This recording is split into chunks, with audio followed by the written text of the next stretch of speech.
I'm not sure if you know what's been happening on the middle of the eastern coast of Australia. There has been catastrophic flooding, and I'm not saying catastrophic lightly. Places that have never been flooded before have flooded. There were some floods in 1974 that spread all along the east coast as well, and through Queensland and northern New South Wales. And there were warnings about it flooding because there'd been a heap of rain, and at first they were going, oh, it won't be worse than 2017. And then they were realising that there was more water. And they then thought it's not going to be any worse than the 1974 floods, or it'll at least reach that level.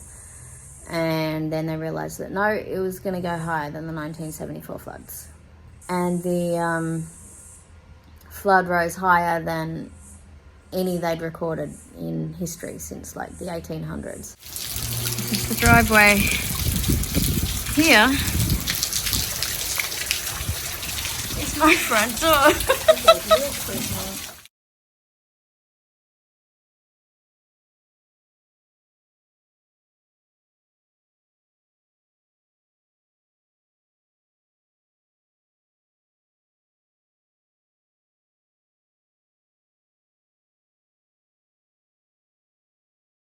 Yeah, it was pretty full on. I'm sort of part way up a little hill in my area, and I was really worried that it was going to reach up to the top level of my place. This is my garage, and it didn't reach the top level, thankfully, because that's the living area. Here's my balcony. I have water views.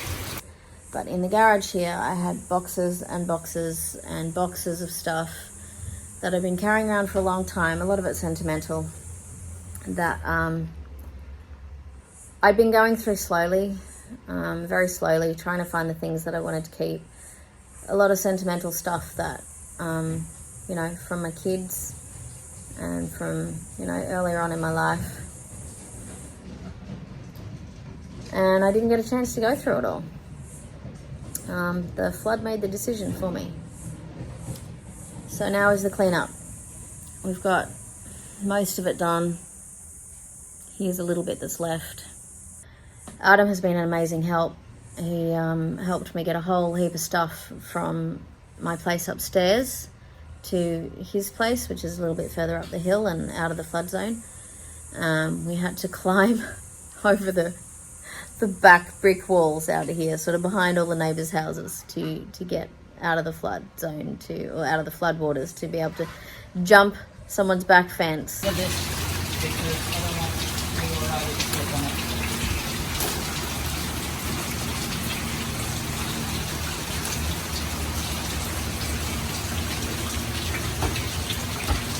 I bring buffalo?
Still one pile in the back there.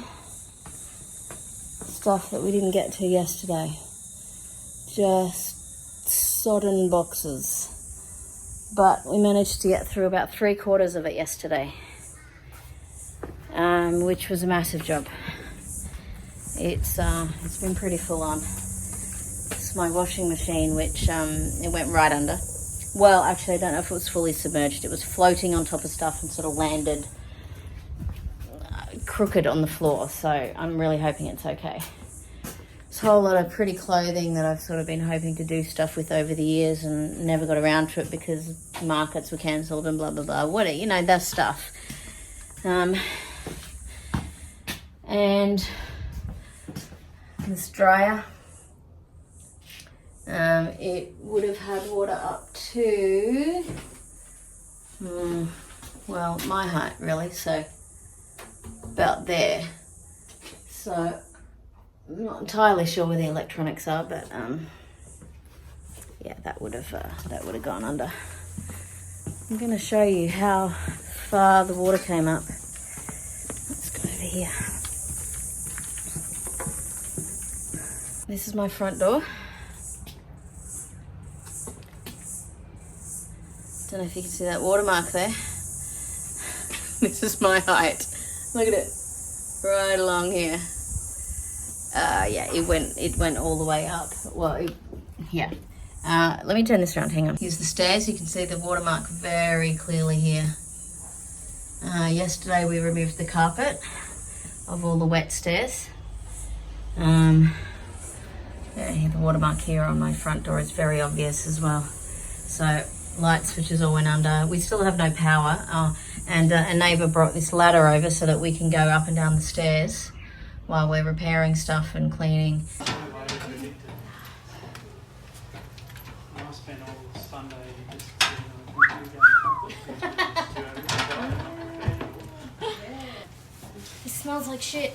What smells like? Oh, the shit smells like shit. The bag of shit smells like shit. Oh, really? Gee. I put it in I double bagged it too. And not step on those steps, which are that particle board stuff. Look, I mean, you can see here it's swollen, and it'll break through if we keep using them. So yeah, he brought a ladder around and said, "Here you go, have this for now, and that way you won't risk falling through the stairs."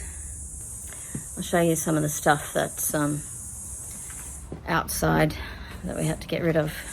I'll turn this around. Beautiful old couch. It used to belong to Adam's nana.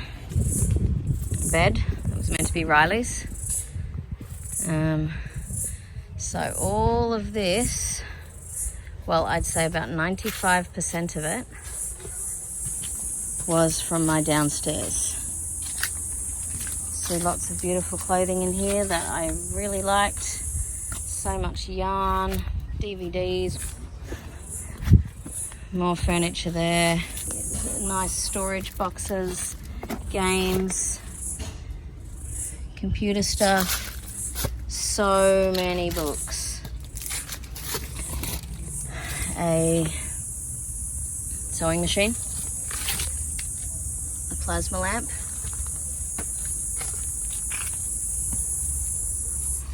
and there are some appliances under here that seem to be buried. A Kenwood mixer,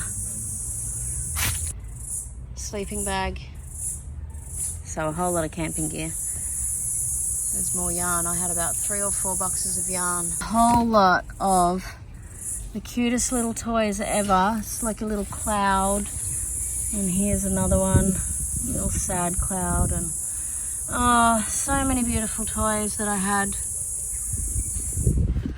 for the kids, and they're all gone.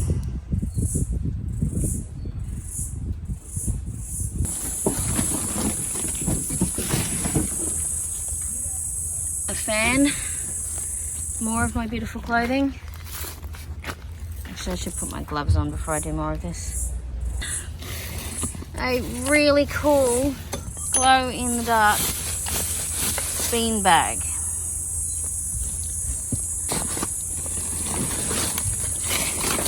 So much clothing. Shoes, old pair of gumboots. Probably salvageable, but there's only so much you can do. First aid kit. It's just everything. I had so much stuff down there. Ugh.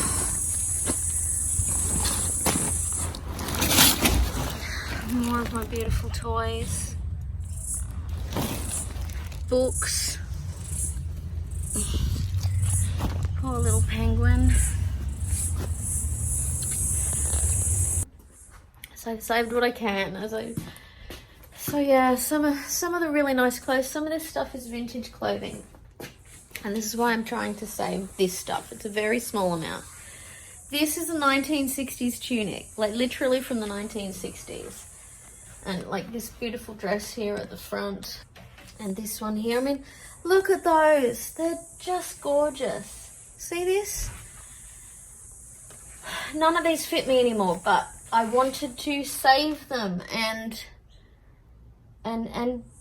at least send them to someone that would appreciate them, you know? Like, I spent ages adjusting this dress from a different sort of neckline so that I could wear it back when I was able to wear it. And, yeah, it's, so those are some of the things I'm hoping to save. Thankfully, I managed to find this. This is not mold, this is just mud. We need to clean this. This is a little thing that Alexis wore when she was an infant. That was a very special thing that I was so happy to find because I had sorted through some of the stuff and I went, yay, here's some of the beautiful things and sentimental things that I want to keep. And this was Riley's as an infant. And this is my old Snoopy. This is my Snoopy that I've had since I was 11 years old. And this is a doll that my mum made me. Well, she actually looked pretty bad before she got flooded. But, you know, now she's worse and I really need to soak all these things. And here's a little Maisie doll that Riley used to love. I love Maisie Mouse. And I did manage to save. Well, these are the things that I decided to try and save here. We've got these cute pillow pets. Love the pillow pets. So I've saved very limited stuff. Managed to save Riley's bike and Alexis's bike. They didn't get damaged aside from mud. Some of my camping gear has gone under. Anything that was on that bottom shelf, on that second shelf.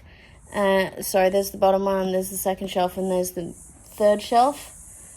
That would have all got wet. Anything on this shelf, look, you can see there. That's all warped. That got wet. I need to pull all that down today.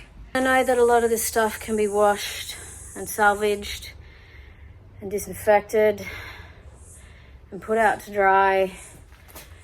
But, I mean,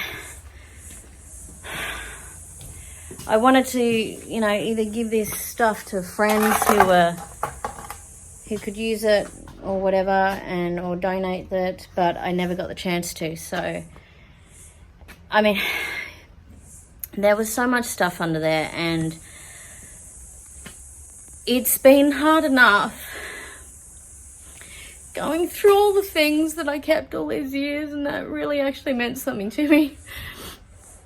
That to spend hours and hours and hours longer trying to save it all when I don't have the space to put it out, and is it even gonna dry, and I can't buy more disinfectant or anything because all of the shops around here went under, and even the shops further up the hill, like some of them closed because they have nothing left, because suddenly they've got a whole town full of people coming to shop there, not only for their normal shopping but for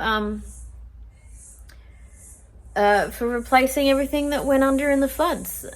So yeah, it's too hard. I don't have the tools. I don't have the things that I need.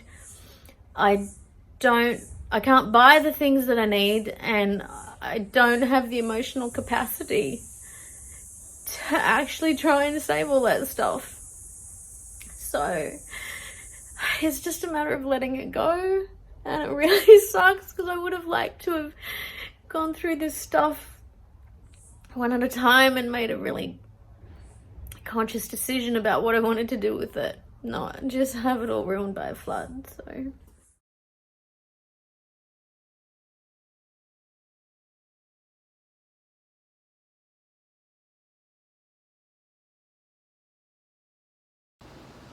So, today is 4 weeks since the double garage in my place flooded.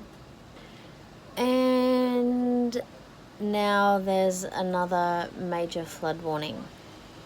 So basically, everyone who was flooded 4 weeks ago is potentially going to be flooded again.